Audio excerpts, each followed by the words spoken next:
They were the emperors of the sea. They were kings on land, and one of them even a monarch of the skies. Life on Gondwa's coast harbors home to two incredibly unique and fascinating creatures, the Tropeognathus and Lurdusaurus. Let me take you on this mesmerizing journey as we follow these impressive creatures throughout several months, even witnessing the birth of next generations. This is Life on Gondwa's Coast, a Path of Titans documentary short film.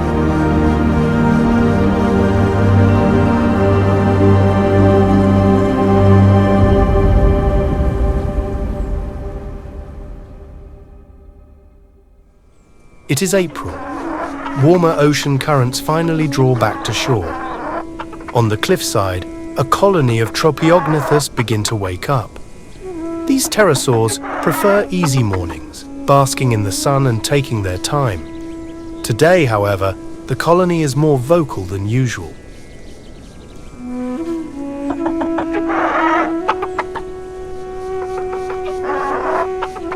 With the sun barely above the horizon, the first Tropeognathus take flight. With a wingspan of about 8.26 meters, these flyers strike an impressive figure as they soar through the sky, gliding on the salty sea breeze. April marks the start of the breeding season, a very important few weeks for the males especially.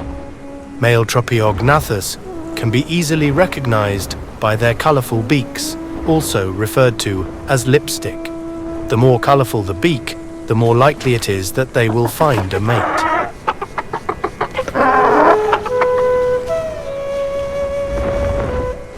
To keep themselves and their colorful beaks in prime condition, Tropeognathus prefer to eat crustaceans and seashells, containing high amounts of nutrients that they need to maintain their striking appearance.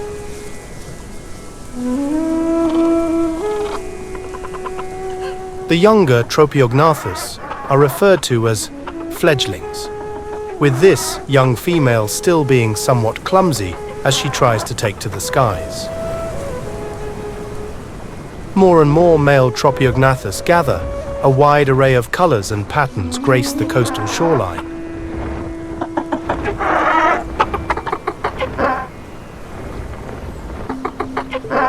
As the sun climbs higher into the sky, the Tropeognathus venture out to sea, temporarily claiming tiny islands called dobbers. These dobbers feel safe to the Tropeognathus, a perfect spot to eat their catches and interact with one another.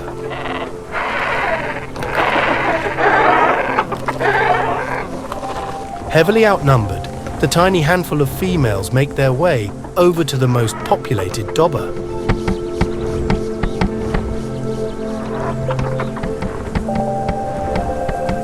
The three males clack their beaks, welcoming the female and her catch. By spreading their wings and displaying their impressive wingspan, they hope to impress the ladies well before actual courting will begin.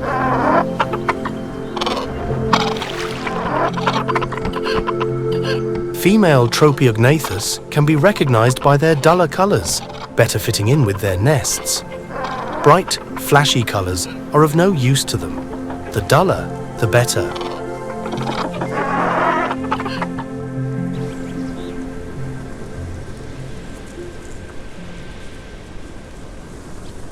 About 750 kilometers to the west, more life wakes up to the April sun. This island lays about 10 kilometers away from the mainland, making it worthy of its name, Sanctuary Isle.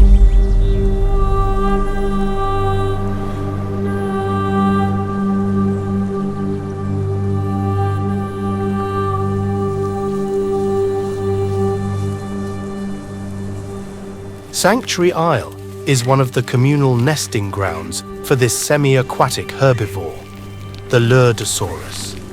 These, what seem to be small iguanodons, are gathering here for two main reasons: trying to find a mate and raising their young before traveling back to the mainland.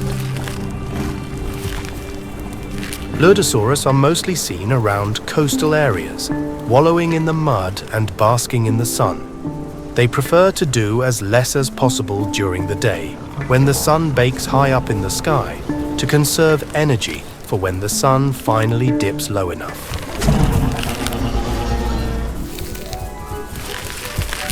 However, like the Tropeognathus, these laid-back herbivores didn't come here to lay around and let the world pass them by.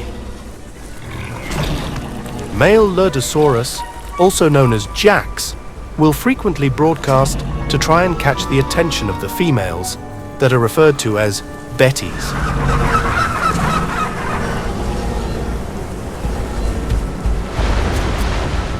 Courtship amongst the Lurdusaurus is a mutual affair, with the jacks performing mudslides, loud calls, and sometimes even short fights, whilst the betties construct their nests, selecting a preferred mate once she has completed her labour of love.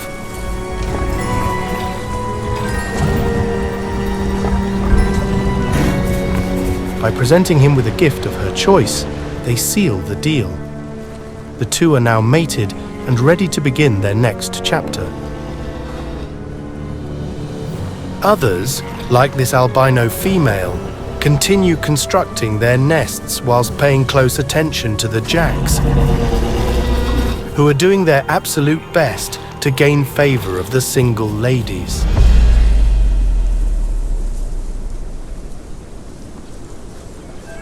With the sun rising high up in the sky, the Tropeognathus gather in the dappled ocean ponds for a very important reason: courtship. Within a few hours, bonds will be formed, and the colony will migrate to a location called Ocean Pillars, about 150 kilometers to the north. But first, before the Tropeognathus will do so, the males will have to do their very best to secure themselves a female. Males will try to claim a patch of beach most central within the colony, which boosts the chance of being seen. There's only one problem. The females are heavily outnumbered by the males. With only 3 suitable ladies to court and 2 of which already seeming to be interested in possible suitors, all male Tropeognathus will have to put their best beak forward to see if they can win them over.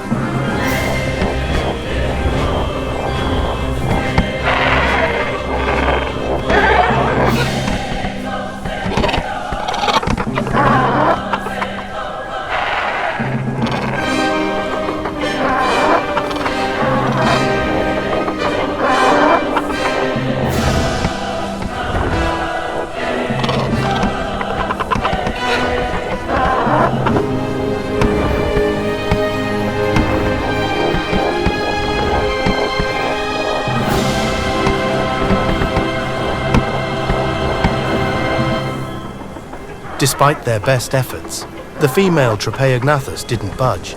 They stayed close to their first selected males, silently gazing upon their new partner's wonderful displays. Better luck next time, boys.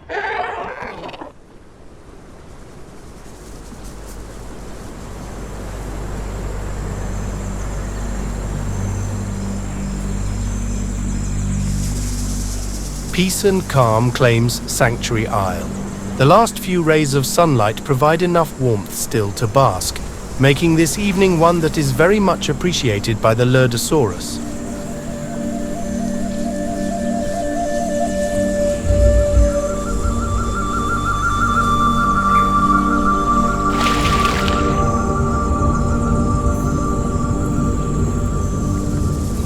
A Betty swam offshore towards a kelp cluster, providing her with a lovely dinner as she munches away.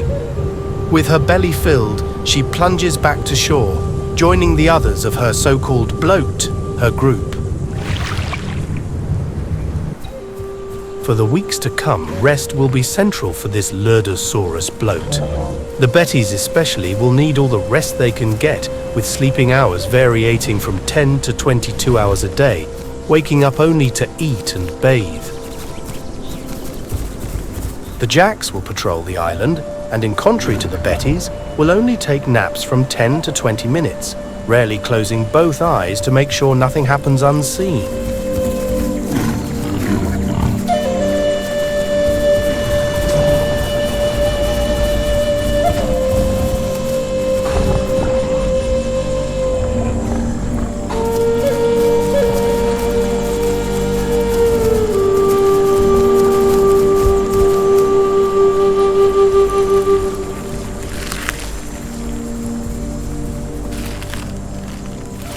The pregnant females keep themselves more secluded and away from the bloat, uninterested in socializing and activities. Their concern lies with themselves and the eggs safely within the mother's belly.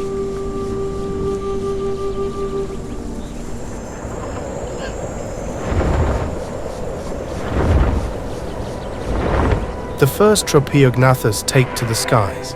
Bonded pairs fly first, with a few hopeful males remaining on the beach a bit longer in hopes of finding a mate. Soaring on the warm ocean currents, these monarchs of the sky strike an impressive figure as their meters-wide wingspan cuts through the air. The migration to ocean pillars will take days, draining these flyers of their energy and hunger.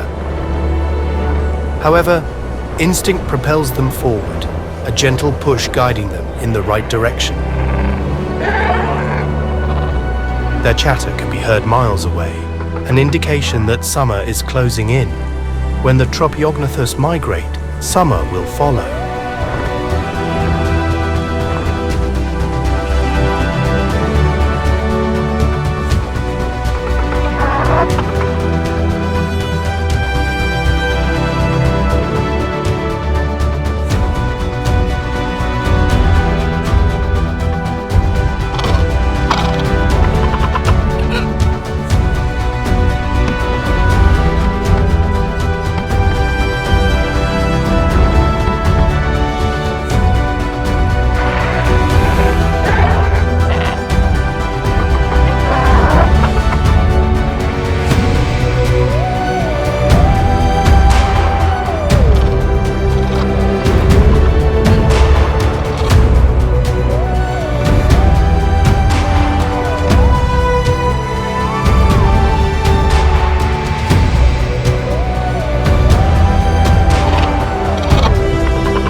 Ocean pillars, finally.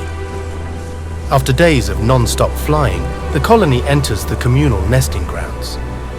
Time for a well-earned rest and some quality time together.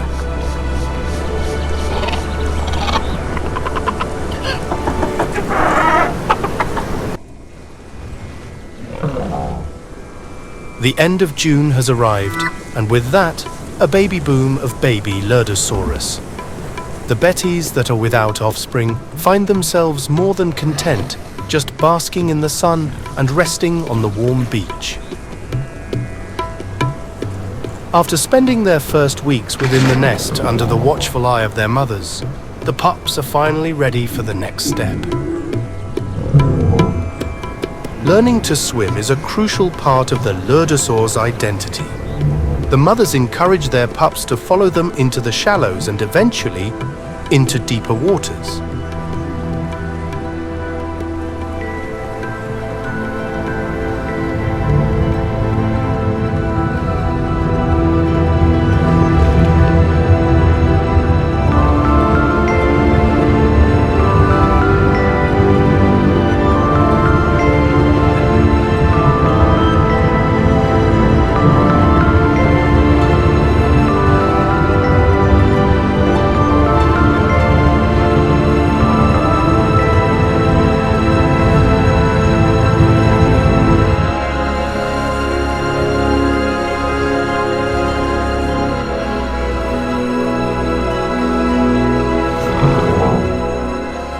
These swimming lessons will be a daily occurrence.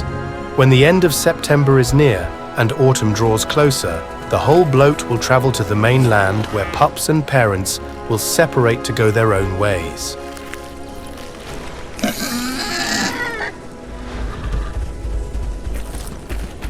Meanwhile, on the other side of the island, a first-time mother guides one of her pups to the water, leaving another safely nestled within the nest.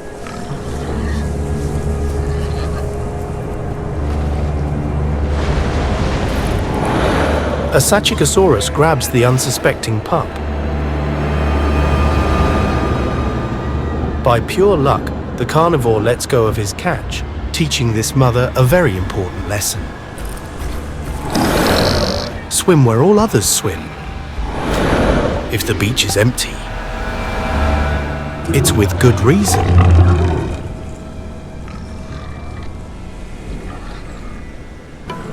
On the safe side of the island, life goes on as if nothing even happened.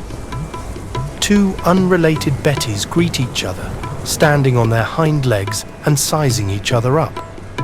Even though the distance is quite significant, this mother isn't too sure of strangers coming too close to her only pup. Bettys with pups are highly territorial and aggressive towards any Lurdusaurus, with very little space to negotiate.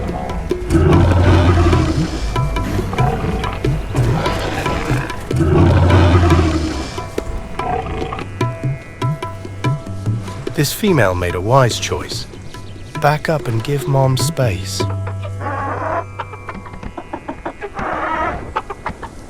"750 kilometers to the south, the Tropeognathus colony is settling in. The males that are without a female seem to be perfectly content, just sitting high up on the pillars, as their leathery skin soaks up the sun's warmth. The mated pairs get straight to work. Nests are built mostly out of kelp. Kelp provides a beautiful balance between a strong bedding as well as staying hydrated enough for the eggs to keep their optimal health. The females flutter around to try and find a suitable spot to place down their nests, usually close to or even in the water.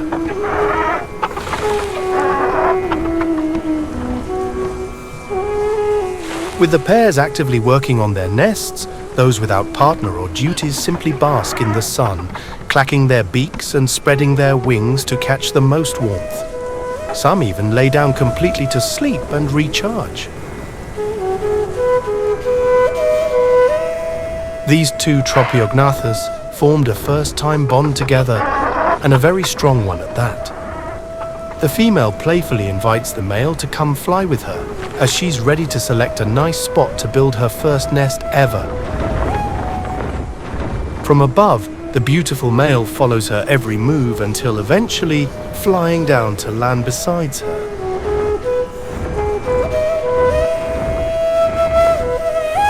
The female selected a wonderful patch of beach, a fine choice. Another male broadcasts out of excitement. For the colony, every new hatchling is a prized addition. The following days will revolve around nest building and resting, with the parents making regular trips to sea and back, collecting nesting materials and food that will be stored in the nest for when the time comes.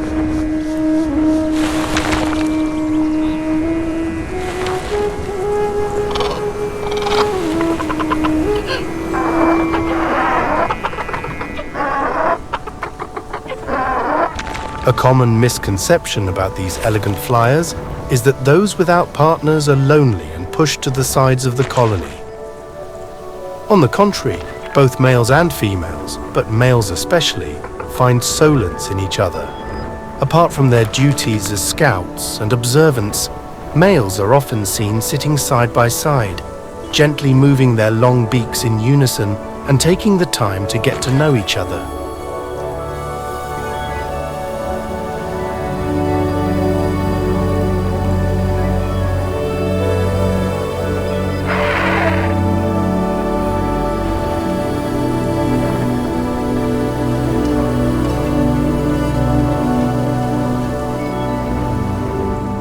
As the evening falls, the first nests are beginning to take shape. Tropeognathus like to decorate their nests with gifts from the sea, like this starfish. This female takes a break from the ongoing work, resting in the warm ocean waters. Luckily for her, her partner is still very much involved. A helping beak is never far away.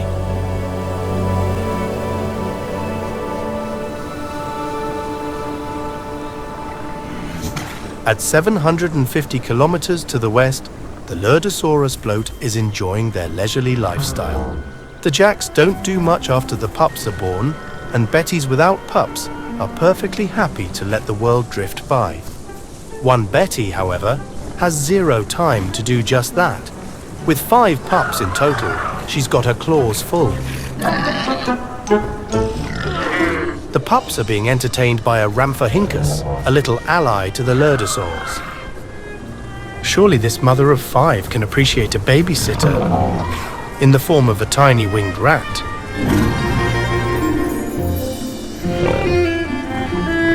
More north on Sanctuary Isle, other Bettys and their offspring explore the beaches and all it has to offer. Pups will copy their mother's behavior, a quick learning strategy applied to everything. This Betty's only pup is now brave enough to enter the water by herself, but that bravery doesn't come natural to all pups.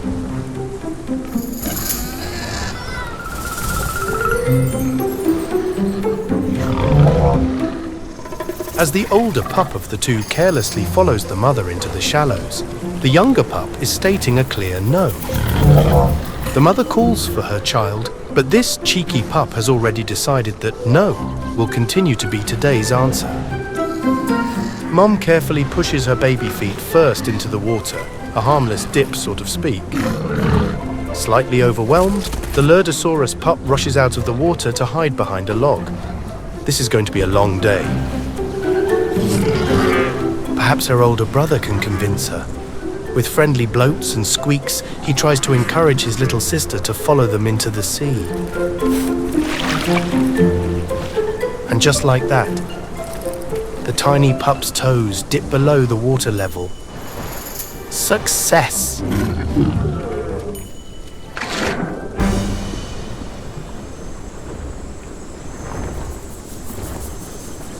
With the arrival of July comes the arrival of more and more Tropeognathus. The colony is slowly expanding. Adults of many different colonies gather at these communal nesting grounds to form one big flock. More numbers equal more safety. As the soft July sun starts to rise above the sea, light rays cast a beautiful glow over ocean pillars. It almost looks like a painting in motion.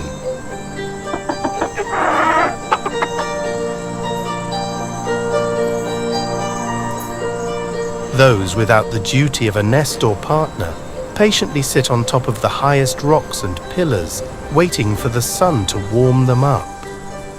The bonded males are slowly stepping back from the nest as the females are growing more defensive over the eggs.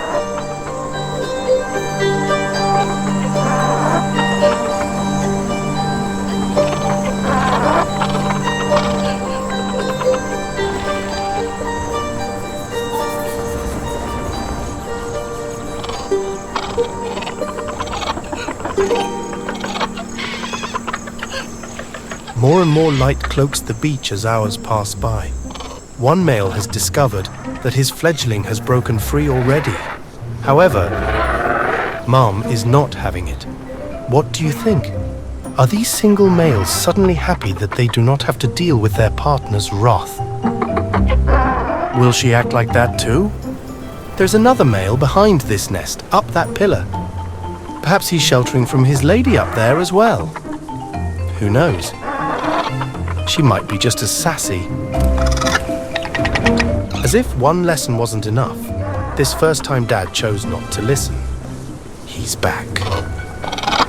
Mum's spotted her partner at the nest and lashes out with her wings, unfortunately slapping her fledgling as well. Luckily, this little accident is quickly forgotten. Mum's brought toys.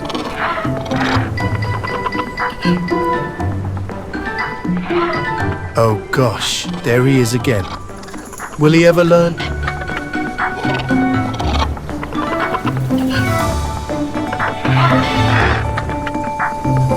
Another toy, another forgotten intruder, quickly flying off into the distance. Perhaps now Dad's got the memo. A moment later, he's back again. However, now at a safe distance, quietly observing his only child as Mum sticks by her side. For Mum, lessons continue as she shows her fledgling how to spread her wings. She jumps, flaps her wings, and drops down in the water. Oops! This male seems to try and demonstrate to the little fledgling how it is done. Again, she tries to copy, and this time with success.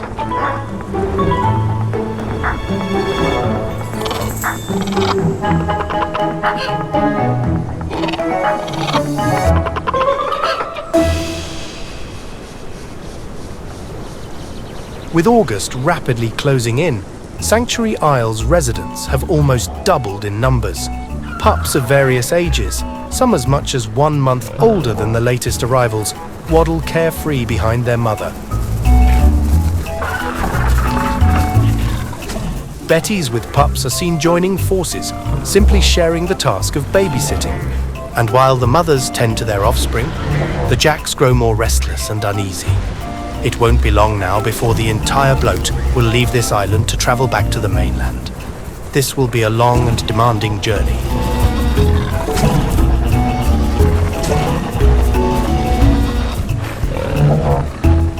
You'd think that the Lurdusaurs would try and conserve some energy, but it seems like their high spirits boost their playfulness. Well, for the jacks at least. The Betties know better than to waste valuable energy. The pups play in the water, strengthening their muscles for when the long journey arrives.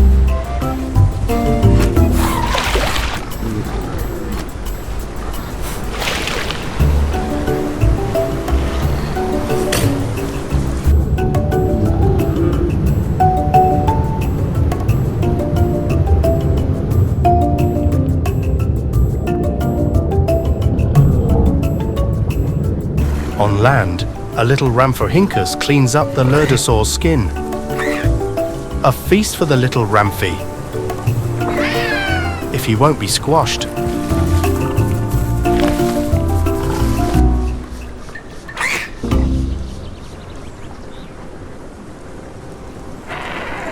The Tropeognathus colony is thriving. In the weeks that followed, these magnificent creatures stood as sentinels of ocean pillars. This father saw his daughter take flight as the evening fell, guided by her mother. A milestone unmatched.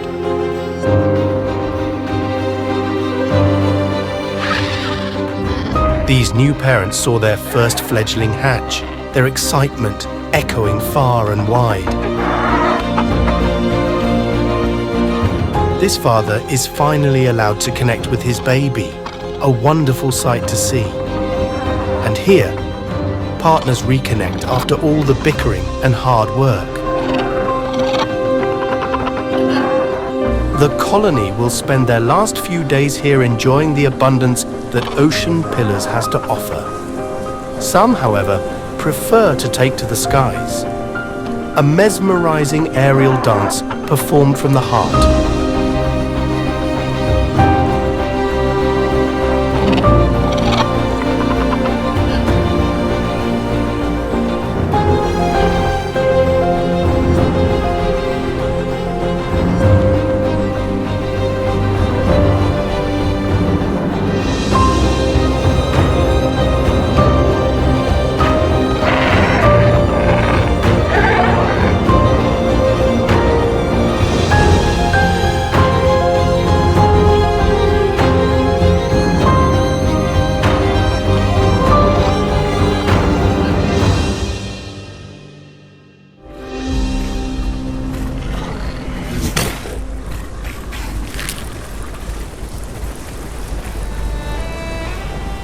Late August has arrived.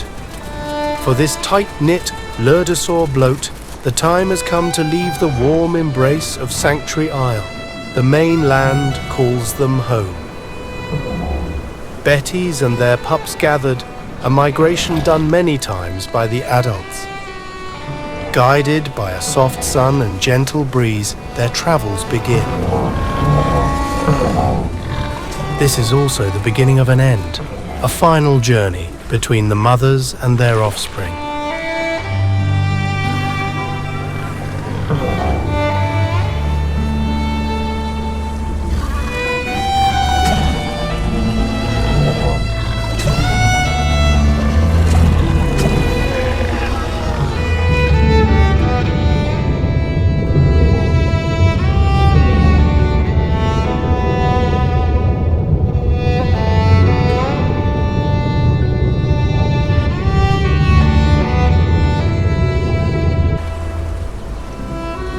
After days of traveling, the Bettys and their pups finally set foot onto the mainland. For this first-time mother and a mother of only one female pup, the following steps will be unavoidable.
As for our Tropeognathus colony, they are home again.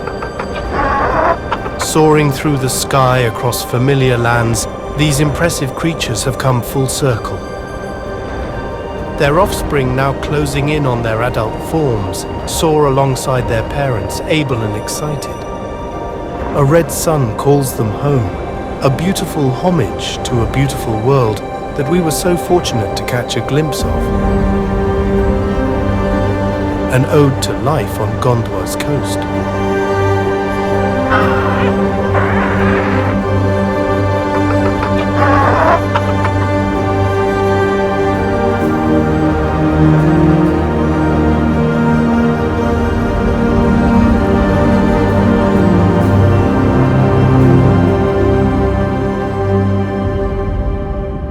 Thank you for watching.